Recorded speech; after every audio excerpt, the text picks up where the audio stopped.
Hello, Lau. We're back at the podcast. How you doing? Good, and you? Very well, thank you. Are you enjoying your tea? I'm loving my tea right now. It's almost finished. It's been so good. And as you can tell, it is the warmest day of the year. Yes. So how are you handling the cold? It's quite unnerving to hear so much water outside, but otherwise, you just need a blanket and it'll be fine. Absolutely. So you missed the last one or two podcasts. Yes. I don't know, but welcome back to the podcast. Maybe that's the way we should say. It was the Beyond Sunday podcast with Sven and Laura, and then mine is Laura, and now we're back in it, teaming it. I think that was school holidays and and our vacation stuff as well. But it's good. Today we're going to chat about Sabbath, rhythms of rest, why resting is so important, and I think that's going to help people. I think we've learned a lot of lessons around rest. Why God actually gives us rest, why it's so important for us to have, and then what does a good rest rhythm look like, so that people can live with margin rather than live on empty the whole time. And I think that's what the blessing that God has given us for rest. And so what are some of your thoughts on why rest is so important? I think rest is very important because it recharges the batteries. And God rested and he gave us rest. So it's something that has been preordained, that's required for us to function properly. But I think culture has changed. I know when I was little, shops were closed on Sunday and you'd hear the church bells and you would just know it was a day of rest. But now the shops are open, there's sporting events, birthday parties, and we forget to rest. Or we tell ourselves we cannot rest. Yeah, for sure. I'm quite honest. I'm so glad that shops are open on Sundays and things actually happen any time. But I think you're right in the sense that the natural forced rhythms of rest have fallen away, and we in this sort of hustle culture of people, you have to work all the time just to catch up, or if you want to get ahead in life, you need to work extra. And so we can look back and go, before all electricity advancements and stuff, people would shut down at a certain time, and then the weekends were slow. And I think everything's gotten so busy because the weeks have gotten so busy. The weekends now get crowded with things. And rest, instead of being a forced rhythm, is now almost an optional rhythm. But it's almost like we push ourselves to the point of exhaustion, and we don't even see that we're getting exhausted until we actually break down. And I don't mean like a mental breakdown, although that can happen. I think it's more relationships break down. You become really ratty all of the time. You can't recharge anymore, and I think can't sleep, and the longer that goes on, then burnout is on the cards for you. And I know there's a lot of pressure for people. I've got to make more money. I've got to get on top of my stuff, and so they're finding every opportunity and space they can. But I think there's so much wisdom returning to sort of a biblical rhythm. So that we self-enforce a rhythm of rest, so that not only are our bodies rested, our minds rested, our emotions, but also recharged and refreshed and refueled, so that we can have margin. Because I feel like a lot of us actually run with so little margin. It's easy to run on empty. What are some of the struggles that you've had with rest and finding a proper, because you're a very busy person? I'm very busy. I love to be moving around and doing something. I don't even like to watch a movie because it makes me sit down for too long. And I've come to realize that I need rest. That's why it's so nice to be married to you, because you find it easier to rest. And so then, you do. Tell the people I'm a workaholic. And you don't rest a lot, but you rest more than me. So So when you slow down, then I give myself permission to slow down as well. But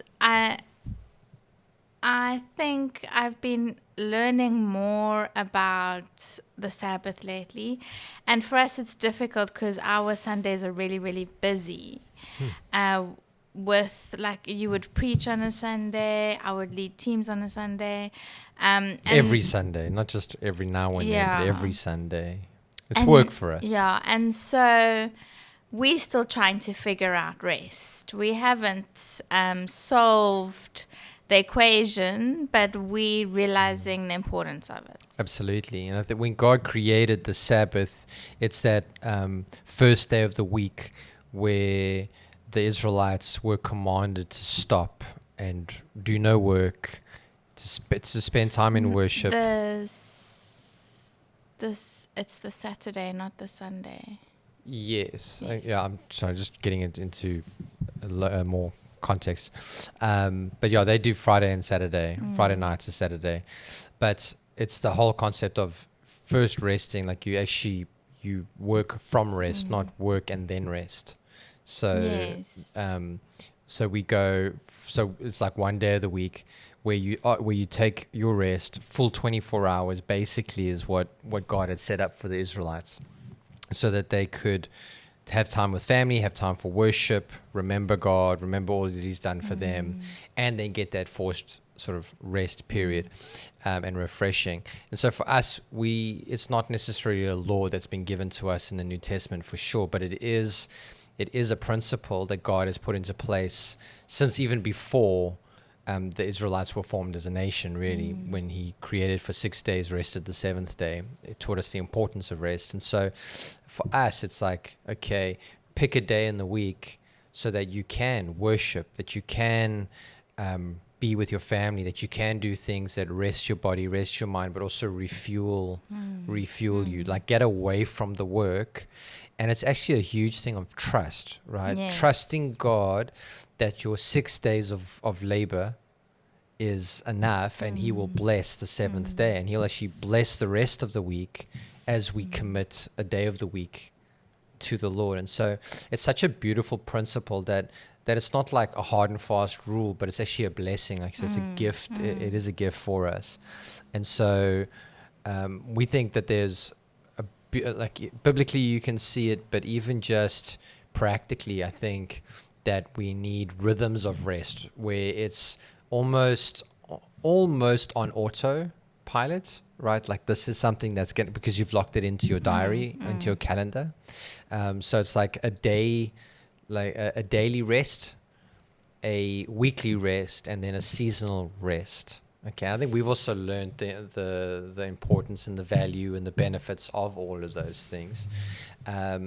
What are some of the benefits that you've experienced of having sort of a rhythm of rest? Because we haven't got it dialed in perfect, but we are always working on it. And I think we'll share what we do a little bit later, but what are some of the benefits that you find from being more intentional about rest? I think I found that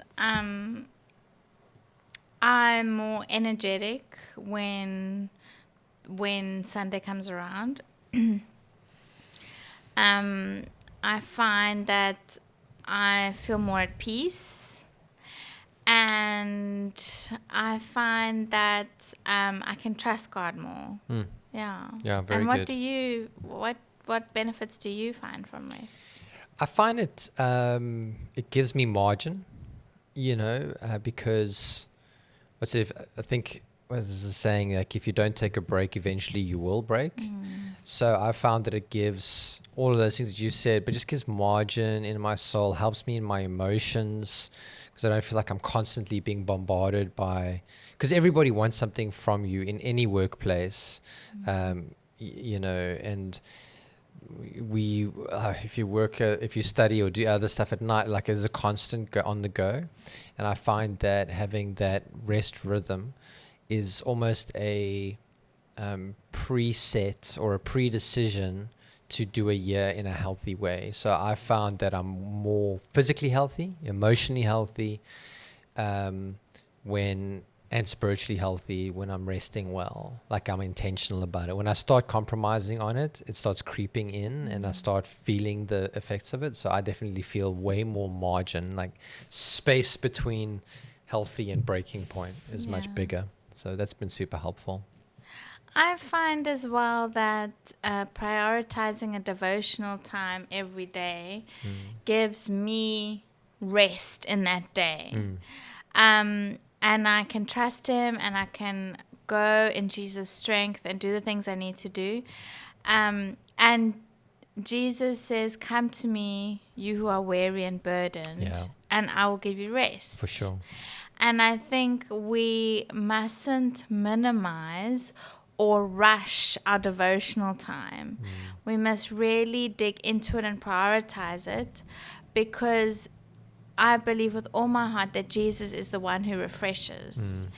And if you have recreation or you watch an episode on Netflix, I don't think that gives you as much rest as being in God's presence. Yeah, I think it'll give you like a physical rest, but it won't refuel and recharge you and give you energy.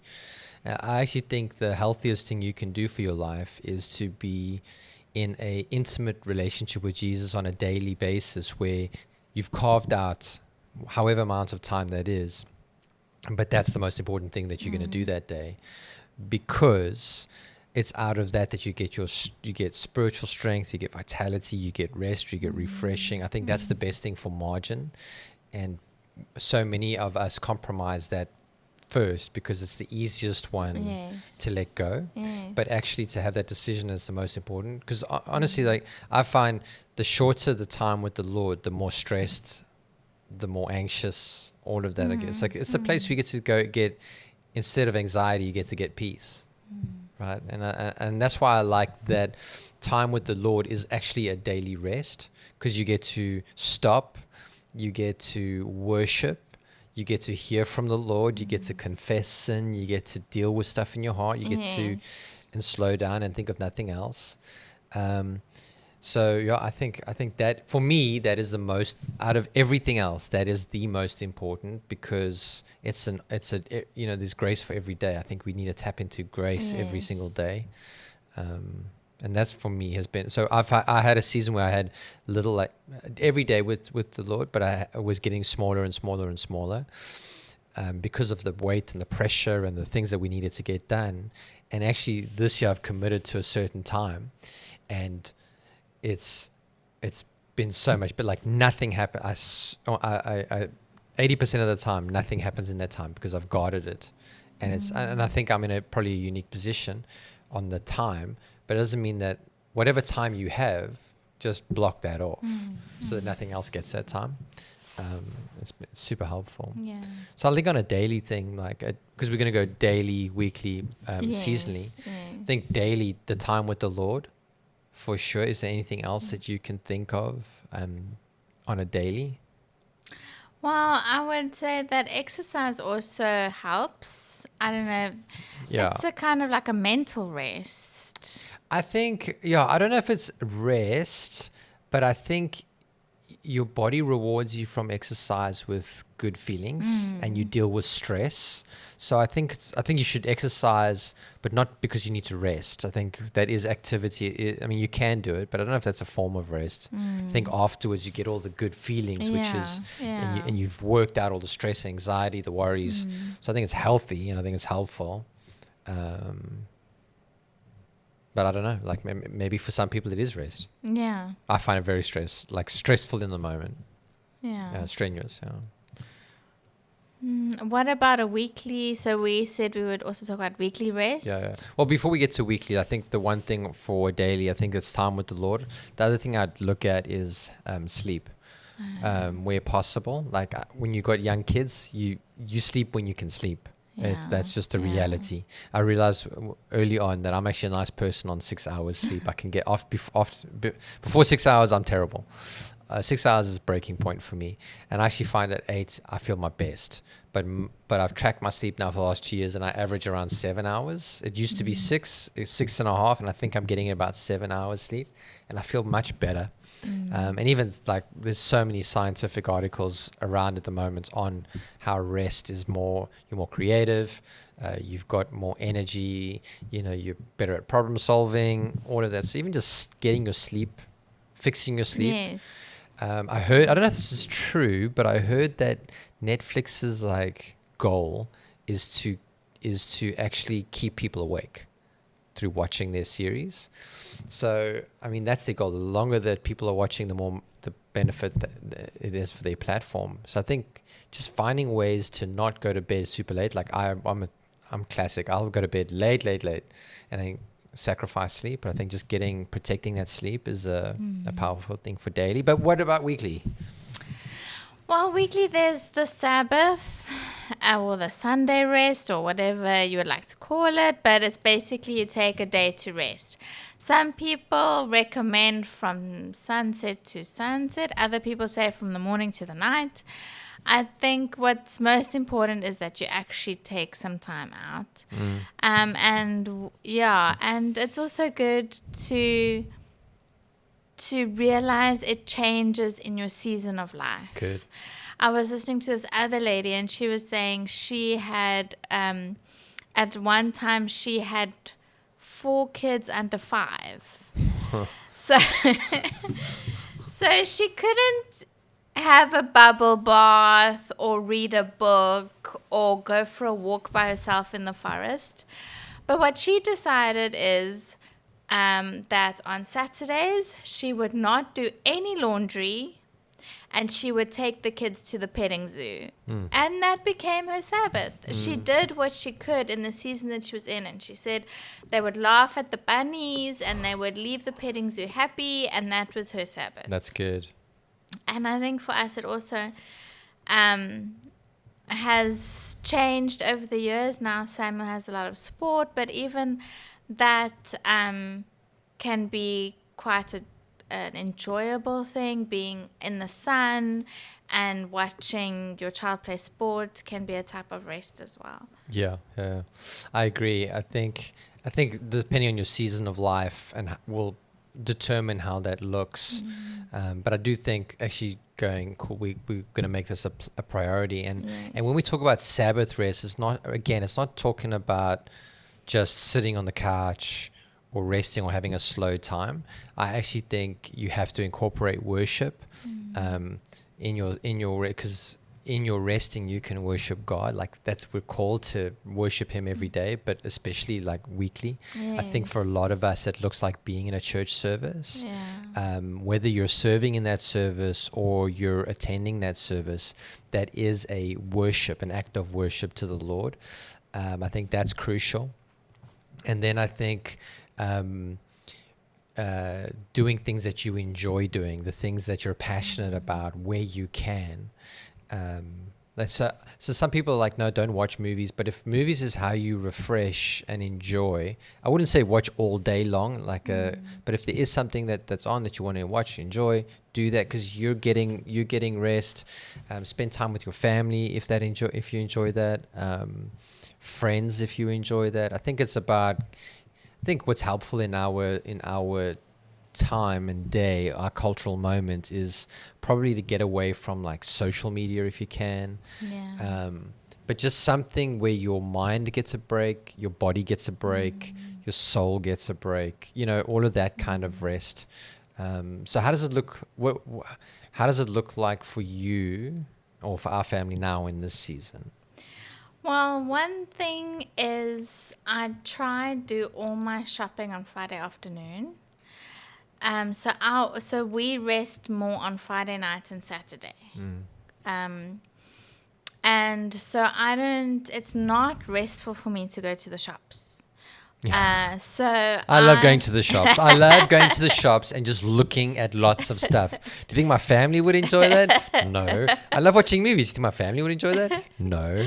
Just having a rant, okay? I'm having a rant. We need something to change. Yeah, and that comes us to another important point, is that you need to do enjoyable things that everybody agrees on. Yeah, it's true. You can't have one person only enjoying the Sabbath and everyone else complaining. That's true.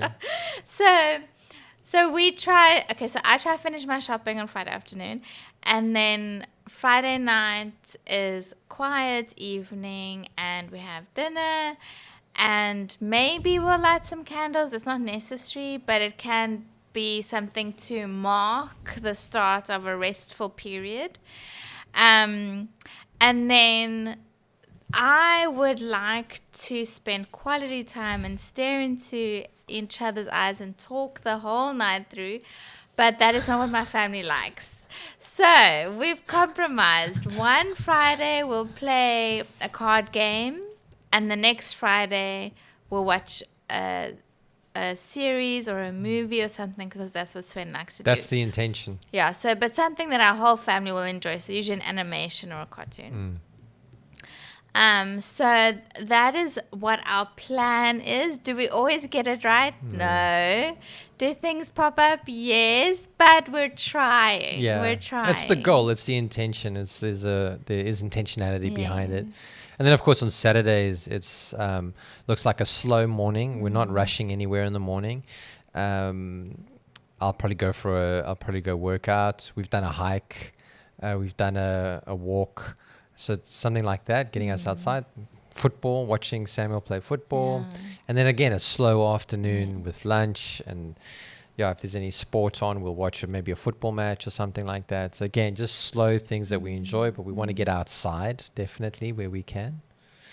And then in the evening, it starts to change again. My mind starts going towards work for service the next day. And I start thinking about church. I start praying about church, so my mind shifts gear as well. Yeah. And I'm sure there's people that have very different versions. Like maybe on a Sunday, it looks like waking up, having a pancake day maybe, or a pancake breakfast, then bringing the family to church, and then looks like maybe having lunch or having a braai and slowing down, or going for a walk in the afternoon. I think people can do it in different ways. And then probably Sunday night, you're starting to think about the next day and the work week. And I think that's all fine. I think you've had a good night's sleep.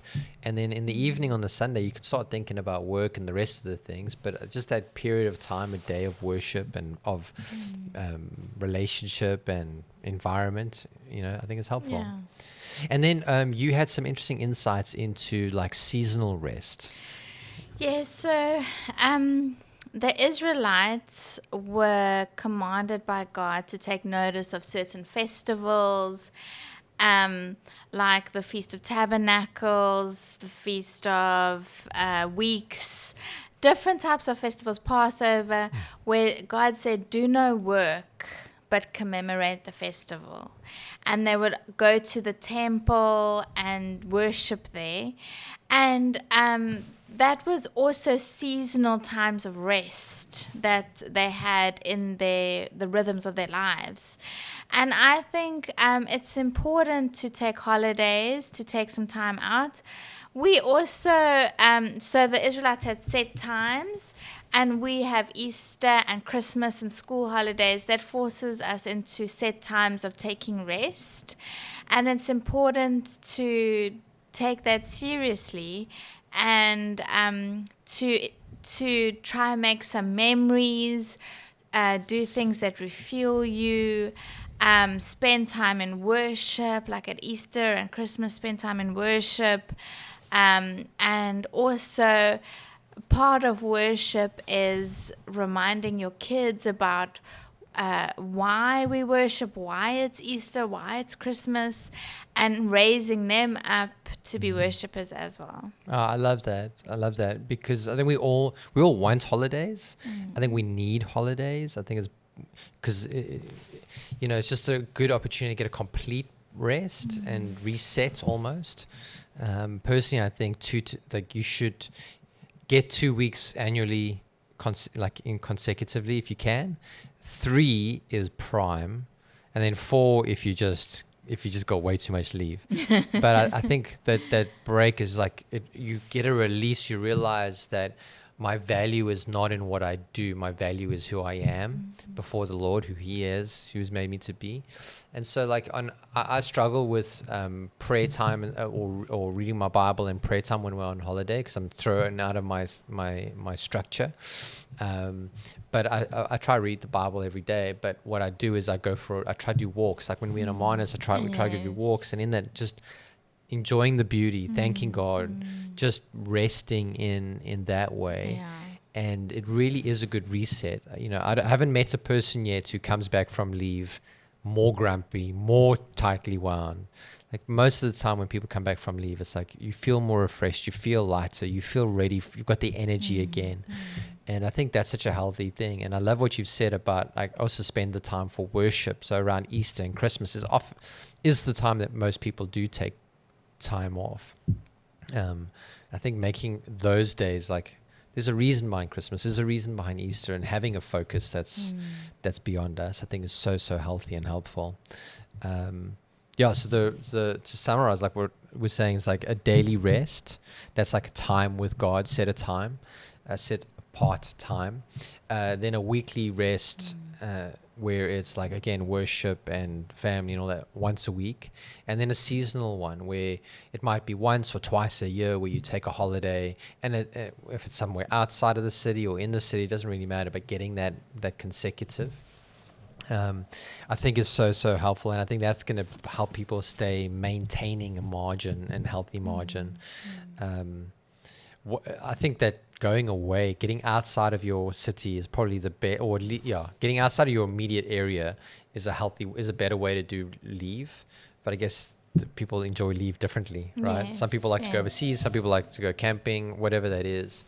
I just wanted to say, though, for, you know, maybe there's people that work on Sundays, or they work over Christmas and they work over Easter. I think it's important that it has to be this time. I think it has to be a time that best suits you, right? It best suits your week, your calendar.